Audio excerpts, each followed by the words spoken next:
જય શ્રી હરિ. આપ સૌનું સ્વાગત છે આપની આ ચેનલ ધર્મદર્પિતમાં. આજે આપણે જાણીશું ઓખા હરણ ભાગ 6. આગળ આપણે ભાગ 5માં જોયું કે ઓખા પોતાની સહેલી ચિત્રલેખાને વિનંતી કરે છે કે તું જ મારો ભરથાર લઈ આવી આપ. અને પછી ચિત્રલેખા પલંગ સોતો અનિરુદ્ધને ઉપાડે છે અને આકાશ માર્ગે સોણિતપુર લઈને આવે છે. તો ચાલો જાણીએ આગળ. ઓખા હરણ ભાગ 6. ઓખા એકી ટસે સૂતેલા અનિરુદ્ધને જોઈ રહી છે. એને હવે અનિરુદ્ધને જગાડવાની ઉતાવળ છે. ભોજન પીરસાઈ ગયા પછી જમવાનું મોડું થાય એ સહન કરવું બહુ અઘરું છે. ભાણા ખળખળ લોહ જળ આવતડા પિયા, એતા વાના એ સહે જેના હોય વજરના હિયા. આમ ઓખા હવે ઉતાવળી થઈ છે. ઓખા, એમ તું ઉતાવળી થામાં, એ મહાયોદ્ધો છે, વળી ભગવાનનું સંતાન છે. અજાણી જગ્યા જોઈને જો એ ક્રોધે ભરાશે તો આપણા બેનો વધ કરી નાખશે, માટે ધીરજ રાખ.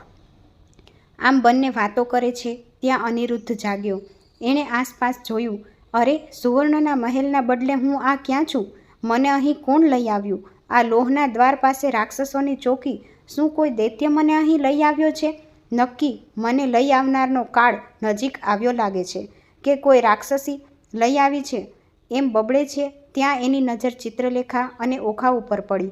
રાક્ષસોના મહેલમાં રાક્ષસ કન્યા સિવાય બીજું કોણ હોય? કોણ છો તમે બંને? મને અહીં લઈ આવી છો? નક્કી તમારું મોત આવ્યું લાગે છે.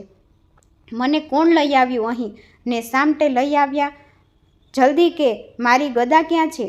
કુમાર, ગાળો ન દેતા. હું ચિત્રલેખા, મહારાજ બાણાસુરના પ્રધાન કૌભાંડની દીકરી ને આ છે મહારાજ બાણાસુરની કુંવરી ઓખા. એની સાથે તમે સ્વપ્નમાં લગ્ન કર્યા છે, એટલે હું તમને એની સાથે લગ્ન કરાવવા અહીં લઈ આવી છું, ચિત્રલેખાએ કીધું. અરે, તારી એ હિંમત કે તું ભગવાન શ્રી કૃષ્ણના ઘરમાં ઘૂસી અને મને અહીં લઈ આવી છો, અને એ પણ એક દૈત્યની કન્યા સાથે હું લગ્ન કરું એમ? મારા કુળને લાંછન લગાડું એમ?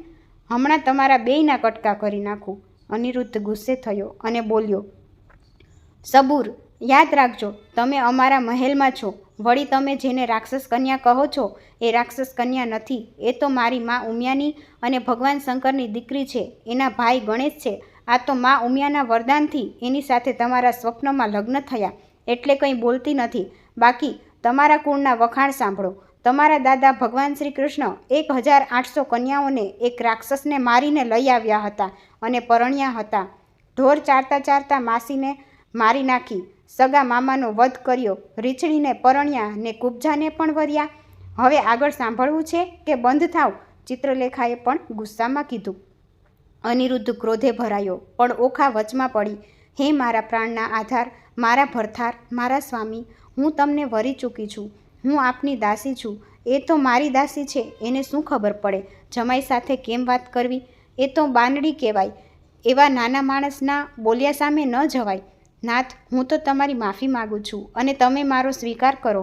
અનિરુદ્ધ ઓખાના શબ્દો સાંભળી ટાઢો પડ્યો અને ઓખાને કીધું, એ તો મને મેણા બોલી, એટલે બાકી સાચું કહું તો મને સ્વપ્નમાં તું મળી હતી, અને તને જ્યારે સ્વપ્ન આવ્યું હતું ત્યારે મને પણ સ્વપ્ન આવ્યું હતું અને આપણા લગ્ન થયા હતા. હવે ચિત્રલેખા પણ શાંત થઈ ગઈ હતી. એણે બંનેના લગ્ન માટે તૈયારી કરી. ફરી નારદજીને તેડાવ્યા અને મહેલમાં અદ્રશ્ય ચોરી રચી ઓખાને 16 શણગાર સજીને તૈયાર કરી. ગુપ્ત અગ્નિ પ્રગટ કરી અને વેદી બનાવી. નારદજીએ મંત્રો ભણ્યા અને ઓખાને અનિરુદ્ધના લગ્ન લેવાયા. માળિયામાં માયરું રચાયું ને ઓખા અનિરુદ્ધના ફેરા શરૂ થયા. માળિયામાં પહેલું મંગળ વર્તાય રે, પરણે પરણે પ્રદ્યુમન કેરો તન રે, પરણે પરણે ઓખા બાઈ રૂડી કન્યા રે. માળિયામાં સેના તે દાન દેવાય રે, માળિયામાં સોનાના દાન દેવાય રે.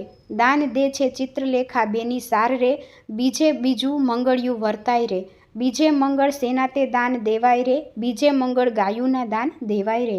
દાન દે છે ચિત્રલેખા બેની સાર રે. ત્રીજે ત્રીજું મંગળિયું વર્તાય રે, ત્રીજે મંગળ સેના તે દાન દેવાય રે. ત્રીજે મંગળ ભૂમિના દાન દેવાય રે. દાન દે છે ચિત્રલેખા બેની સાર રે.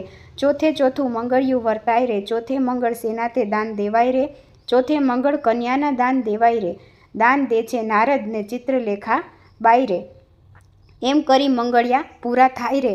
આમ માળિયામાં ચિત્રલેખા અને નારદજીએ ઓખા અને અનિરુદ્ધના લગ્ન કરાવ્યા. વરદાન પ્રમાણે ઓખાના એક જ પુરુષ સાથે આ બીજી વાર લગ્ન થયા. તો મિત્રો, હવે આગળનો અધ્યાય જોવા માટે આ ચેનલને લાઇક, શેર અને સબસ્ક્રાઈબ કરો અને કોમેન્ટમાં જય શ્રી હરિ જરૂરથી લખજો. જય શ્રી હરિ.